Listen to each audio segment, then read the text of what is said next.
ঘরের থেকে বেরোলেন, চতুর্দিকে দেখেন কাফের বেঈমানেরা দাঁড়ানো, শত শত কাফের, হাতে তরবারি।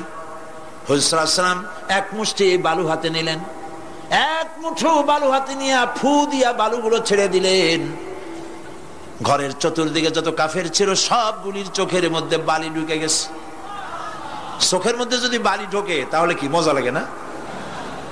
দুই হাত দিয়া সমানে ঘষা শুরু করছে কাফেরেরা, দুই চোখ আঙ্গুল দিয়া ঘষাঘষি করছে। এই ফাঁক দিয়া নবীজি বেরিয়ে গেলেন, একটা কাফেরও দেখে নাই নবী কোথায় গেলে। আল্লাহ পাক পরবর্তী সময় নবীজিকে শোনায় দিলেন, ওয়ামা রামাইতা ইয রামাইতা ওয়ালাকিন্নাল্লাহ রামা। নবী আপনি নিক্ষেপ করেন নাই যখন আপনি নিক্ষেপ করছিলেন, আপনি তো শুধু ধুলাগুলো ধরে এমনি ছাড়ছেন। ঘরের চতুর্দিকে সমস্ত কাফেরদের চোখে বালি পৌঁছে দেওয়ার দায়িত্ব আমার কুদরত গ্রহণ করেছিল। নবীজি হযরত আবু বকরের বাড়িতে এলেন, দরজায় দাঁড়িয়ে নক করেছেন, ভেতর থেকে আওয়াজ এলো। হুজুর বললেন, ইয়া আবু বকর।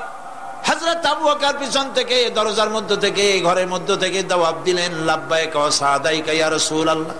হুজুর প্রশ্ন করলেন, আবু বকর গভীর রাত্রে জিবরাইল আমারে ঘুম থেকে জাগাইলো, তোমারে জাগাইলো কে? এক ডাকে উঠলা কেমনে? হযরত আবু বকর বলেন, ইয়া রাসূলুল্লাহ আপনি আমারে নিয়ে হিজরত করবেন বলেছিলেন, আমি চিন্তা করেছি না জানি কত রাত্রে নবীজি আসেন, আর আমার দরজায় দাঁড়ায়া নবীজি আমারে ডাকবেন, আমি থাকবো শুয়া, বেয়াদবি হয়ে যাবে। এই জন্য বিছানায় না ঘুমায়া আপনার পবিত্র জবানের ডাক শোনার জন্য এত রাত ধরে এই দরজার সঙ্গে দাঁড়ায়া দাঁড়ায়া ঘুমাইতেছিলাম। নবীজি হযরত আবু বকর রাদিয়াল্লাহু তাআলা আনহুকে সঙ্গে করে নিয়া মদিনার পথ পরিহার করে মেসফালার মধ্য দিয়ে যারা হজে গেছেন দেখে আসছেন, মেসফালা জাবালে কেদোয়া, মেসফালার উপর দিয়া জাবালে কেদোয়ার উপর দিয়া আরো একটা পাহাড় পাড়ি দিয়া জাবালে সুরে চড়ে গেলেন। সন্ধ্যা হয়ে গেল, ফজর হয়ে কি বলে ফজরে রক্ত হয়ে গেল। হযরত আবু বকর বলেন, ইয়া রাসূলুল্লাহ পালাবার উপায় নাই, ধরা পড়ে যাব, তাড়াতাড়ি চলেন গুহার মধ্যে ঢুকি। তবে পাহাড়ে গুহা, সাপ থাকতে পারে, বিচ্ছু থাকতে পারে, আমি আগে ঢুকি, কোনো বিপদ হয় আমার উপরে হয়ে যাক, আল্লাহর নবী সুস্থ থাকুক। হযরত আবু বকর কি মহব্বত, নিজের জীবনের চাইতে রাসূলের মহব্বত বেশি, সুবহানাল্লাহ। এই জন্য নবীজি বলেছেন, ও আমার সাহাবীরা, तमाम পৃথিবীর সমস্ত মুমিনের ঈমান যদি এক পাল্লায় রাখা হয় আর একা আবু বকরের ঈমানটা যদি আরেক পাল্লায় রাখা হয়, তোমরা দেখতে পাবে तमाम পৃথিবীর মুমিনের ঈমানের তুলনায় একা আবু বকরের ঈমানের পাল্লাটা ভারী হয়ে গেছে। হযরত আবু বকর গুয়া সাফ করে হুজুরকে ডাকলেন, হুজুর ভিতরে ঢুকলেন, বলেন, আবু বকর সারা রাতের একটা বিরাট অংশ হাঁটছি, পাহাড় বেয়েছি, কষ্ট হয়েছে, তুমি একটু বসো, তোমার উরুর উপরে মাথা রেখে আমি একটু ঘুমায় যাই। হুজুর ঘুমায় গেলেন। হযরত আবু বকর লক্ষ্য করলেন গুহার গায়ে অনেকগুলি ছিদ্র, এই ছিদ্র দিয়া বড় বড় সাপ বেরোতে পারে, বিচ্ছু বেরোতে পারে, পাহাড়ে কি বেরোয় ভয় পেলেন তিনি জামা ছিঁড়ে ছিঁড়ে, চাদর ছিঁড়ে ছিঁড়ে গর্তগুলি বন্ধ করতে লাগলেন।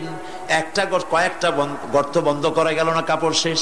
এবার তিনি নিজের পা দিয়া গর্ত বন্ধ করে বসে আছেন।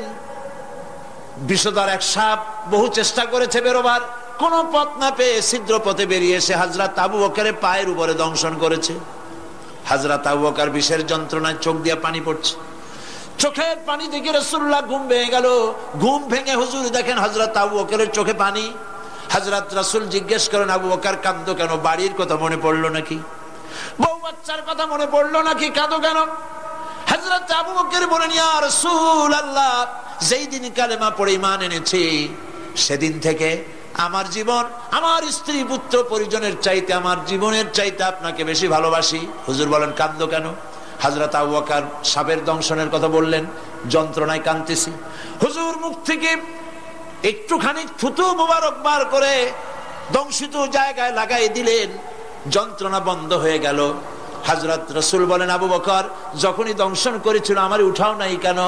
তোমারটা তো কষ্ট করা লাগতো না। হযরত আবু বকর বলেন, ইয়া রাসূলুল্লাহ সাপের বিষের দংশনের যন্ত্রণায় কষ্ট করেছি, আমার কলিজাটা যদি জ্বলে পুড়ে জর্জরিত হয়ে যেত, রাসূলুল্লাহ আরাম ফরমাচ্ছিলেন, আমি সেই আরামে বিঘ্ন ঘটাতে পারতাম না।